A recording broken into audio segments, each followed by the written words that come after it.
घर में पढ़ाई करने से नहीं होगा सिलेक्शन। अगर आपको सिलेक्शन चाहिए तो घर में पढ़ने से नहीं होगा। पढ़ाई करना है तो लाइब्रेरी जा कर के पढ़ो। घर में पढ़ाई करोगे डिस्टरबेंस होगा। घर में शादी है, विवाह है, किसी का मुंडन है, तो इस सिचुएशन में आप पढ़ाई नहीं कर पाओगे। अगर आपको पढ़ाई करना है, कुछ बनना है, तो घर छोड़ दो, कहीं किराए लेकर के रूम रहो, अपने सपने पूरे करो। अगर ऐसे नहीं होता है, कोई स्किल सीख करके पैसा कमा करके अपने सपने पूरे करो। कोई आपकी मदद नहीं करेगा, कोई चाचा चाची, सब स्वार्थी होता है। तुमसे मदद चाहिए इसीलिए तुमसे प्यार करेगा ना। माँ बाप के अलावा अगर कोई प्यार कर रहा है तो स्वार्थी है, तुम्हारा कुछ ना कुछ लेगा। समझ गए? चाहे तुमसे ज़मीन ले ले, चाहे तुमसे कुछ भी ले ले, मदद करेगा क्यों? कोई तुम्हारा माँ बाप तो है नहीं। इसीलिए कहता हूँ आप कोई हुनर सीख करके पैसा कमा करके आपके जो भी सपने हैं उसको पूरा करो। कोई यहाँ आपका अपना नहीं है। और दूसरी बात, किसी से उम्मीद मत लगाओ, खास करके अपने माँ बाप से भी मत लगाओ कि 2 पैसा देगा, 4 पैसा देगा। कोई नहीं देगा यार, कोई नहीं देगा। सब लोग स्वार्थी है, आपके घर में, परिवार में, समाज में। आपके अपने पसंद का कोई काम करने नहीं मिलेगा। आपके पसंद से कुछ खरीदना चाहोगे, कहीं घूमना चाहोगे, नहीं घूम पाओगे, क्योंकि तुम गुलाम हो।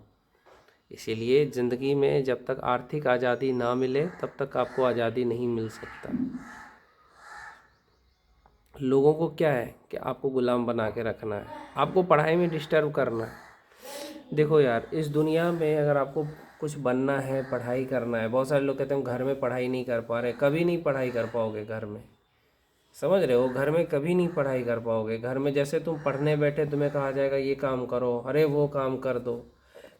लेकिन अगर आपको पढ़ना है, कुछ बनना है, तो लाइब्रेरी ज्वाइन करो। लाइब्रेरी में 10 घंटे 8 घंटे पढ़ाई करो। देखो तुम्हारा सरकारी नौकरी होगा। क्योंकि लाइब्रेरी में पढ़ने का फ़ायदा क्या है कि वहाँ आपको कोई कॉल करके डिस्टर्ब नहीं करेगा, वहाँ पे कोई फ़ोन नहीं करेगा बार बार, वहाँ पे कोई घर का कोई होगा नहीं जो आपको ये कहेगा कि घर का ये काम करो, वो काम करो। कोई वहाँ पे रोक टोक करने वाला आपको मिलेगा नहीं। लाइब्रेरी में पढ़ने का ये फ़ायदा है कि वहाँ कोई रोक टोक करने वाला नहीं मिलेगा, कोई नहीं मिलेगा।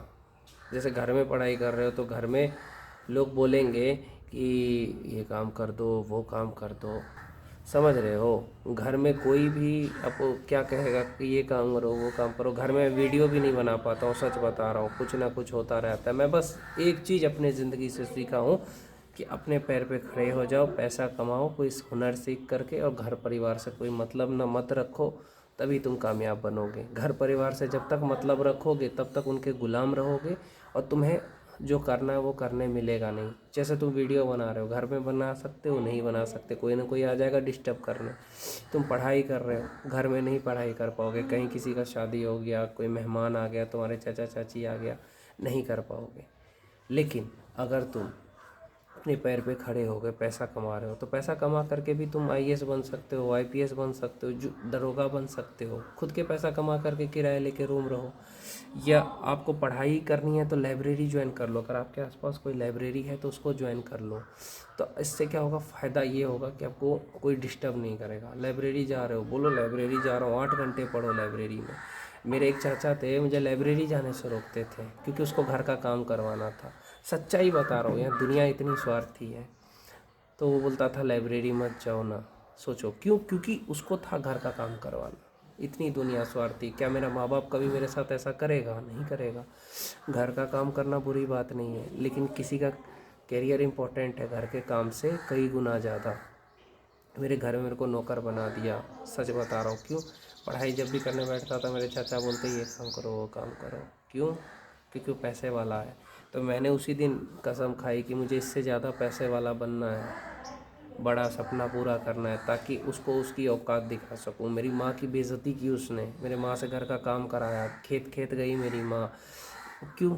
मेरी दादी ने मेरे माँ के ऊपर इतनी जुर्म करा, वो उसे नहीं दिखता है, लेकिन उसे ये दिखता है कि मेरी माँ की गलती दिख जाती है। तो उसको तो मैं छोड़ूंगा नहीं। मैंने ये कसम खा ली है कि आज ना कल वक्त बदलेगा ज़रूर, लेकिन इस परिवार को रुलाया नहीं, समाज को रुलाया नहीं ना, तो मैं एक बाप की औलाद नहीं। बस मौके का इंतज़ार करो, समय बदलते देर नहीं लगेगी। बस समय बदलने दो, इन लोगों को पता चल जाएगा कि इनकी औकात क्या है, हमारी औकात क्या है।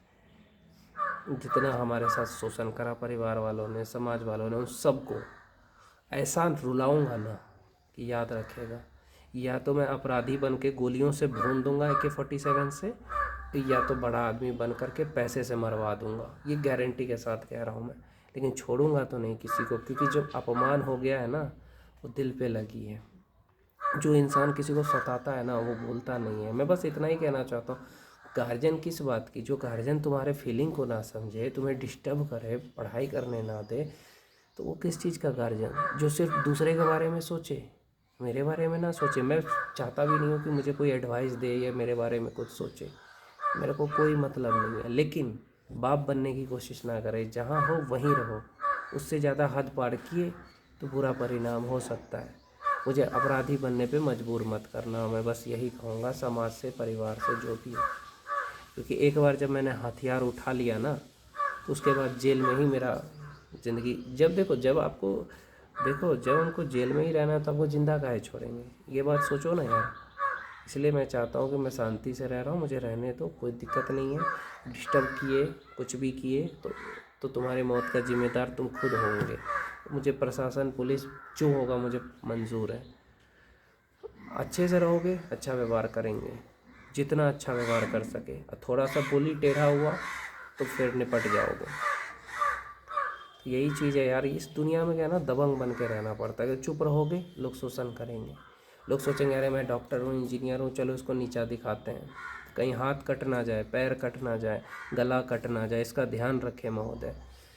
तो बस देखो यार, सीधापन इसलिए दिखा रहा हूँ क्योंकि सोच रहा हूँ कि यार कौन तुम लोगों से लड़े। लेकिन नहीं, उंगली करोगे तो शायद उंगली ही ना रहे।